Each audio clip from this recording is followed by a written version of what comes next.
दोस्तों, आज हम आपको सुनाने जा रहे हैं मुंशी प्रेमचंद की बहुचर्चित कहानी गुल्ली डंडा। हमारे अंग्रेजी दोस्त माने या ना माने, मैं तो यही कहूंगा कि गुल्ली डंडा सब खेलों का राजा है। अब भी कभी लड़कों को गुल्ली डंडा खेलते देखता हूं तो जी लोट पोट हो जाता है कि इनके साथ जाकर खेलने लगूं।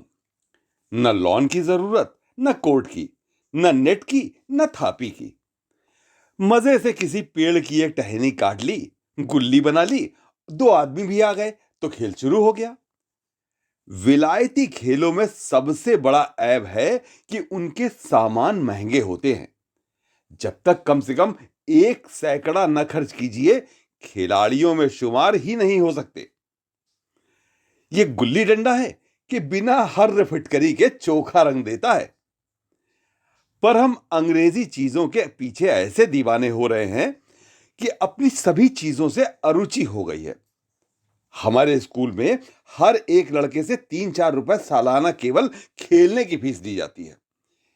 किसी को यह नहीं सूझता कि भारतीय खेल खिलाएं जो बिना दाम कौड़ी के खेले जाते हैं। अंग्रेजी खेल उनके लिए हैं जिनके पास धन है। गरीब लड़कों के सिर क्यों ये व्यसन मढ़ते हो? ठीक है, गुल्ली से आंख फूट जाने का भय रहता है, तो क्या क्रिकेट से सिर फूट जाने, तिल्ली फट जाने, टांग टूट जाने का भय नहीं रहता? अगर हमारे माथे में गुल्ली का दाग आज तक बना हुआ है, तो हमारे कई दोस्त ऐसे भी हैं जो थापी को बैसाखी से बदल बैठे। खैर, ये अपनी अपनी रुचि है। मुझे गुल्ली डंडा ही सब खेलों से अच्छा लगता है और बचपन की मीठी स्मृतियों में गुल्ली ही सबसे मीठी है। वो प्रातःकाल घर से निकल जाना, वो पेड़ पर चढ़कर टहनियां काटना और गुल्ली डंडे बनाना, वो उत्साह, वो लगन, वो खिलाड़ियों के जमघटे, वो पदना और पदाना, वो लड़ाई झगड़े, वो सरल स्वभाव जिसमें छूत अछूत, अमीर गरीब का बिल्कुल भेद ना रहता था, जिसमें अमीराना चोचलों की, प्रदर्शन की, अभिमान की गुंजाइश ही ना थी। ये उसी वक्त भूलेगा जब घर वाले बिगड़ रहे हैं, पिताजी चौके पर बैठे वेग से रोटियों पर अपना क्रोध उतार रहे हैं, अम्मा की दौड़ केवल द्वार तक है, लेकिन उनकी विचारधारा में मेरा अंधकारमय भविष्य टूटी हुई नौका की तरह डगमगा रहा है। और मैं हूं कि पदाने में मस्त हूं। न नहाने की सुधि है, न खाने की। गुल्ली है तो जरा सी, पर उसमें दुनिया भर की मिठाइयों की मिठास और तमाशों का आनंद भरा हुआ है। मेरे हमजोलियों में एक लड़का गया नाम का था। मुझसे 2-3 साल बड़ा होगा, दुबला, लंबा, बंदरों की सी लंबी लंबी पतली पतली उंगलियां, बंदरों की सी ही चपलता, वही झल्लाहट। गुल्ली कैसी हो, उस पर इस तरह लपकता था जैसे छिपकली कीड़ों पर लपकती है। मालूम नहीं उसके माँ बाप थे या नहीं, कहां रहता था, क्या खाता था, पर था हमारे गुल्ली क्लब का चैंपियन। जिसकी तरफ वो आ जाए उसकी जीत निश्चित थी। हम सब उसे दूर से आते देख उसका दौड़कर स्वागत करते थे और उसे अपनी गोइयां बना लेते थे। एक दिन हम और गया दो ही खेल रहे थे। वो पदा रहा था, मैं पद रहा था। मगर कुछ विचित्र बात है कि पदाने में हम दिन भर मस्त रह सकते हैं, पदना 1 मिनट का भी अखरता है। मैंने गला छुड़ाने के लिए सब चालें चली जो ऐसे अवसर पर शास्त्र विहित न होने पर भी क्षम्य है। लेकिन गया अपना दांव लिए बगैर मेरा पिंड ना छोड़ता था। अनुनय विनय का कोई असर ना हुआ। मैं घर की ओर भागा। गया ने मुझे दौड़कर पकड़ लिया और डंडा तानकर बोला, मेरा दांव देकर जाओ। पदाया है तो बड़े बहादुर बनके पदने की पेर क्यों भाग जा रहे हो? तुम दिन भर पदाओ तो मैं पदता रहूं? हां, तुम्हें दिन भर पदना पड़ेगा। न खाने जाऊं न पीने जाऊं। हां, मेरा दांव दिए बगैर कहीं नहीं जा सकते। मैं तुम्हारा गुलाम हूं। हां, मेरे गुलाम हो। मैं घर जाता हूं, देखो मेरा क्या कर लेते हो। घर कैसे जाओगे? कोई दिल लगी है? दांव दिया है, दांव लेंगे। अच्छा, कल मैंने तुम्हें अमरूद खिलाया था, वो लौटा दो। वो तो पेट में चला गया, निकालो पेट से। तुमने क्यों खाया मेरा अमरूद? अमरूद तुमने दिया था, तब मैंने खाया, तुमसे मांगने ना गया था। जब तक मेरा अमरूद ना दोगे, मैं दांव ना दूंगा। मैं समझता था न्याय मेरी ओर है। आखिर मैंने किसी स्वार्थ से ही उसे अमरूद खिलाया होगा। कौन निस्वार्थ किसी के साथ सलूक करता है? भिक्षा तक तो स्वार्थ के लिए ही देते हैं। जब गया ने अमरूद खाया, तो फिर उसे मुझसे दांव लेने का क्या अधिकार है? रिश्वत देकर तो लोग खून पचा जाते हैं, ये मेरा अमरूद यूं ही हजम कर जाएगा? अमरूद पैसे के 5 वाले थे, जो गया के बाप को भी नसीब ना होंगे। ये सरासर अन्याय था। गया ने मुझे अपनी ओर खींचते हुए कहा, मेरा दांव देकर जाओ, अमरूद समरूद मैं नहीं जानता। मुझे न्याय का बल था, वो अन्याय पर डटा हुआ था। मैं हाथ छुड़ाकर भागना चाहता था, वो मुझे जाने ना देता था। मैंने गाली दी, उसने उससे कड़ी गाली दी, और गाली नहीं, 2 एक चांटा जमा दिया। मैंने उसे दांत काट लिया, उसने मेरी पीठ पर डंडा जमा दिया। मैं रोने लगा। गया मेरे इस अस्त्र का मुकाबला न कर सका, भागा। मैंने तुरंत आंसू पोंछ डाले, डंडे की चोट भूल गया और हंसता हुआ घर में जा पहुंचा।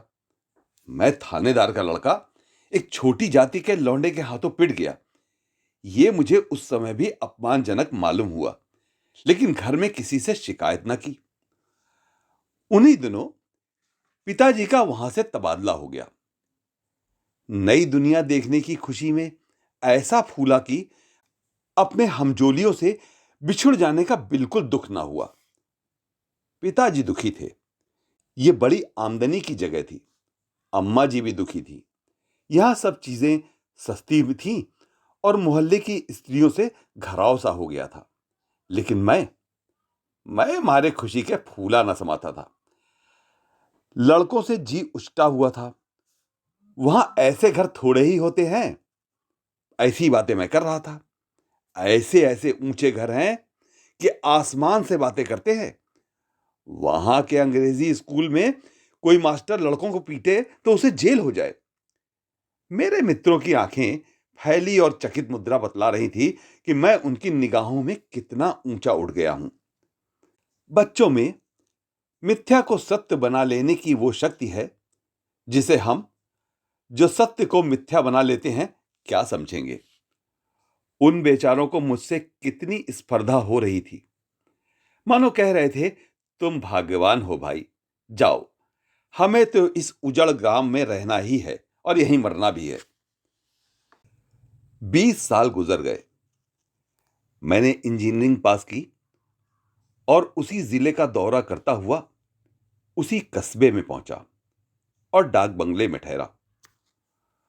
उस स्थान को देखते ही इतनी मधुर बाल स्मृतियां हृदय में जाग उठी कि मैंने छड़ी उठाई और कस्बे की सैर करने निकला। आंखें किसी प्यासे पथिक की भांति बचपन के उन क्रीड़ा स्थलों को देखने के लिए व्याकुल हो रही थीं। पर उस परिचित नाम के सिवा वहां और कुछ परिचित ना था। जहां खंडहर था, पक्के मकान खड़े थे। जहां बरगद का पुराना पेड़ था, वहां एक सुंदर सा बगीचा था। स्थान का काया पलट हो गया था। अगर उसके नाम और स्थिति का ज्ञान न होता तो मैं इसे पहचान भी ना सकता। बचपन की संचित और अमर स्मृतियां बाहें खोले अपने उन पुराने मित्रों से गले मिलने को अधीर हो रही थी। मगर मगर वो दुनिया बदल गई थी। ऐसा जी होता था कि उस धरती से लिपट कर रोऊं और कहूं, तुम मुझे भूल गई, मैं तो अब भी तुम्हारा वही रूप देखना चाहता हूं। सहसा एक खुली हुई जगह में मैंने 2-3 लड़कों को गुल्ली डंडा खेलते देखा। एक क्षण के लिए मैं अपने को बिल्कुल भूल गया कि मैं एक ऊंचा अफसर हूं, साहबी ठाट में, रौब और अधिकार के आवरण में। जाकर एक लड़के से पूछा, क्यों बेटे, यहां कोई गया नाम का आदमी रहता है? एक लड़के ने गुल्ली डंडा समेट कर सहमे हुए स्वर में कहा। कौन? गया? गया? मैंने यूं ही कहा, हाँ हाँ वही। गया नाम का कोई आदमी है तो शायद वही हो। हाँ है तो जरा उसे बुला सकते हो? लड़का दौड़ा हुआ गया और एक क्षण में एक 5 हाथ के काले देव को साथ लिए आता दिखाई दिया। मैं दूर से ही पहचान गया। उसकी ओर लपकना चाहता था कि उसके गले लिपट जाऊं, पर कुछ सोच कर रह गया। बोला, कहो गया, मुझे पहचानते हो? गया ने झुककर सलाम किया। हाँ मालिक, भला पहचानूंगा क्यों नहीं। आप मजे में हैं? बहुत मजे में। तुम अपनी कहो। डिप्टी साहब का साइस हूं। मतई, मोहन, दुर्गा, ये सब कहां हैं? कुछ खबर है? मतई तो मर गया। दुर्गा और मोहन दोनों डाकिये हो गए। और आप? मैं तो जिले का इंजीनियर हूं। सरकार तो पहले ही बड़े ज़हीन थे। अब कभी गुल्ली डंडा खेलते हो? गया ने मेरी ओर प्रश्न की आंखों से देखा। अब गुल्ली डंडा क्या खेलूंगा सरकार। अब तो पेट के धंधे से छुट्टी नहीं मिलती। आओ, आज हम तुम खेलें। तुम पदाना, हम पदेंगे। तुम्हारा एक दांव हमारे ऊपर है, वो आज ले लो। गया बड़ी मुश्किल से राजी हुआ। वो ठहरा टके का मजदूर, मैं एक बड़ा अफसर। हमारा और उसका क्या जोड़। बेचारा झेप रहा था, लेकिन मुझे भी कुछ कम झेप न थी। इसलिए नहीं कि मैं गया के साथ खेलने जा रहा था, बल्कि इसलिए कि लोग इस खेल को देखकर अजूबा समझकर इसका तमाशा बना लेंगे और अच्छी खासी भीड़ लग जाएगी। उस भीड़ में वो आनंद कहां रहेगा। पर खेले बगैर तो रहा नहीं जाता था। आखिर निश्चय हुआ कि दोनों जने बस्ती से दूर जाकर एकांत में खेलें। वहां कौन सा कोई देखने वाला बैठा होगा। मजे से खेलेंगे और बचपन की उस मिठाई को खूब रस ले लेकर खाएंगे। मैं गया को लेकर डाक बंगले पर गया और मोटर में बैठकर दोनों लोग मैदान की ओर चले। साथ में एक कुल्हाड़ी ले ली। मैं गंभीर भाव धारण किए हुए था, लेकिन गया इसे अभी तक मजाक ही समझ रहा था।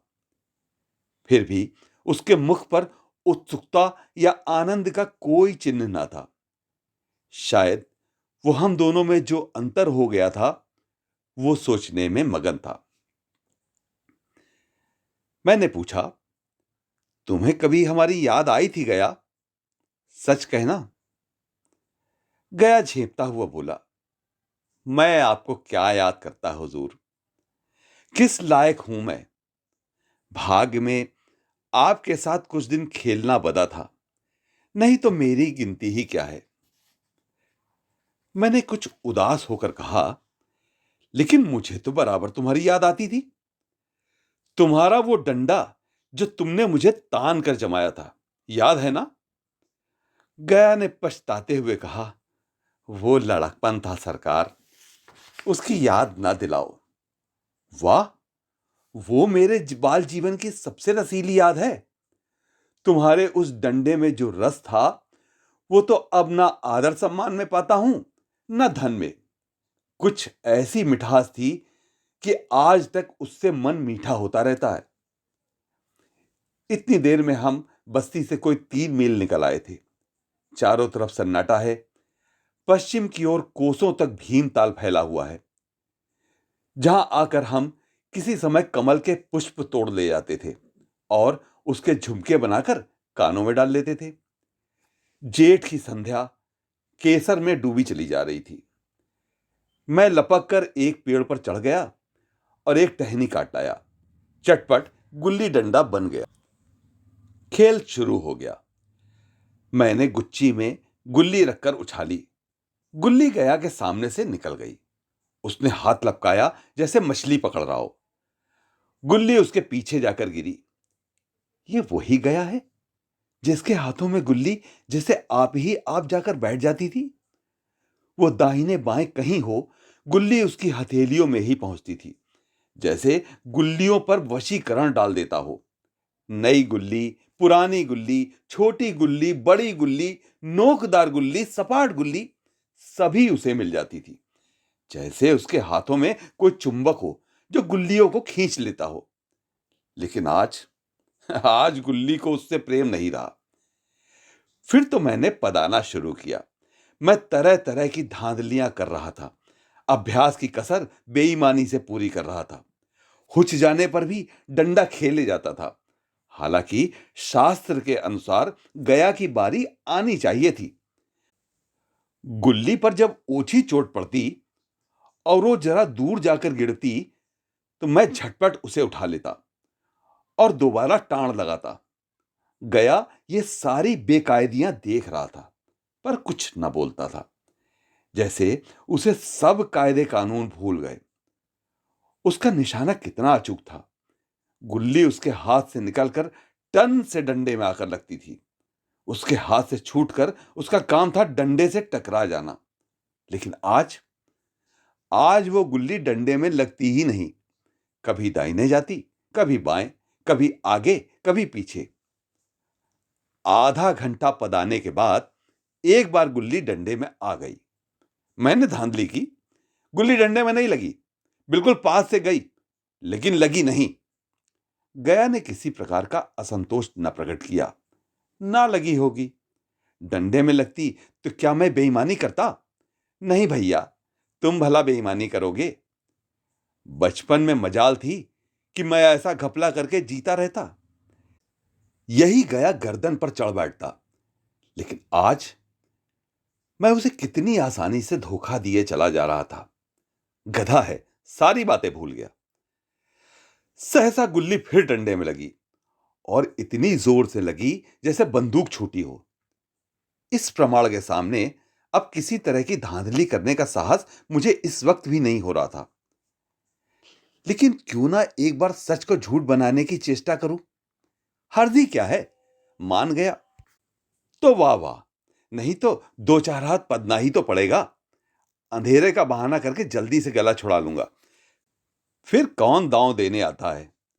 गया ने विजय के उल्लास में कहा, लग गई लग गई। टन से बोली। मैंने अनजान बनने की चेष्टा करके कहा, तुमने लगते देखा? मैंने तो नहीं देखा। टन से बोली है सरकार। और जो किसी ईंट में लगी हो तो? मेरे मुख से यह वाक्य उस समय कैसे निकला, इसका मुझे खुद आश्चर्य है। इस सत्य को झुठलाना वैसा ही था जैसे दिन को रात बताना।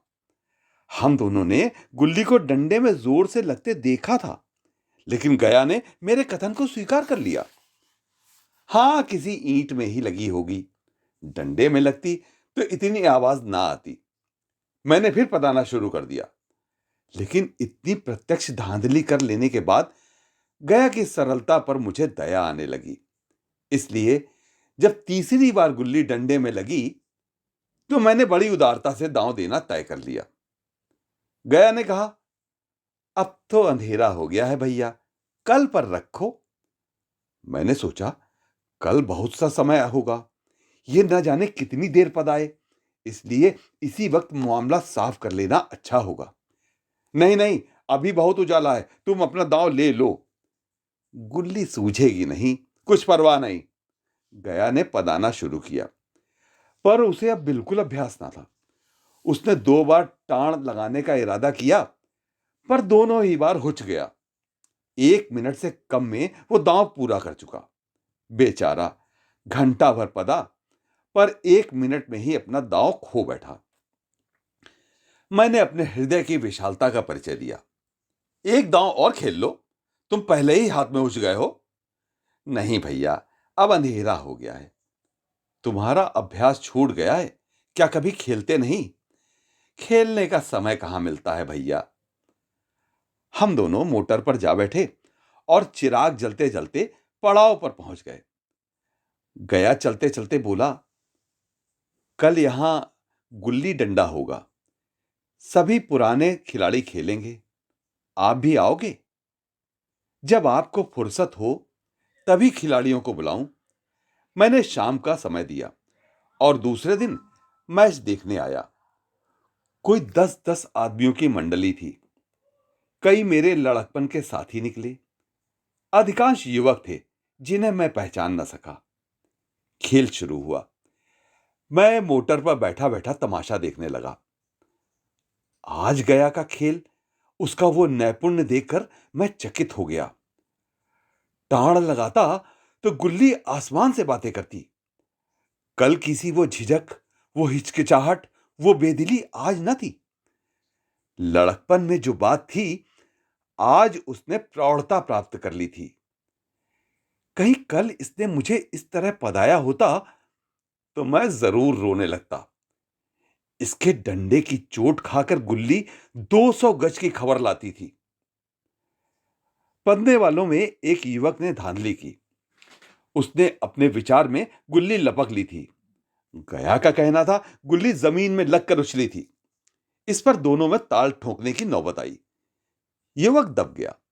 गया का तमतमाया हुआ चेहरा देखकर डर गया। अगर वो दब ना जाता तो जरूर मारपीट हो जाती। मैं खेल में न था, पर दूसरों के इस खेल में मुझे वही लड़कपन का आनंद आ रहा था जब हम सब कुछ भूलकर खेल में मस्त हो जाते थे। अब मुझे मालूम हुआ कि कल गया ने मेरे साथ खेला नहीं, केवल खेलने का बहाना किया। उसने मुझे दया का पात्र समझा। मैंने धांधली की, बेईमानियां की, पर उसे जरा भी क्रोध ना आया, इसलिए कि वो खेल ना रहा था, मुझे खिला रहा था, मेरा मान रख रहा था। वो मुझे पदा कर मेरा कचूमर नहीं निकालना चाहता था। मैं अब अफसर था। ये अफसरी मेरे और उसके बीच में दीवार बन गई है। अब मैं उसका लिहाज पा सकता था, अदब पा सकता था, साहचर्य नहीं पा सकता। लड़कपन था तब मैं उसका समकक्ष था। हम में कोई भेद ना था। ये पद पाकर अब मैं केवल उसकी दया के योग्य हूं। वो मुझे अपना जोड़ नहीं समझता। वो बड़ा हो गया है, मैं छोटा हो गया हूं। ये कहानी यहीं पर समाप्त होती है।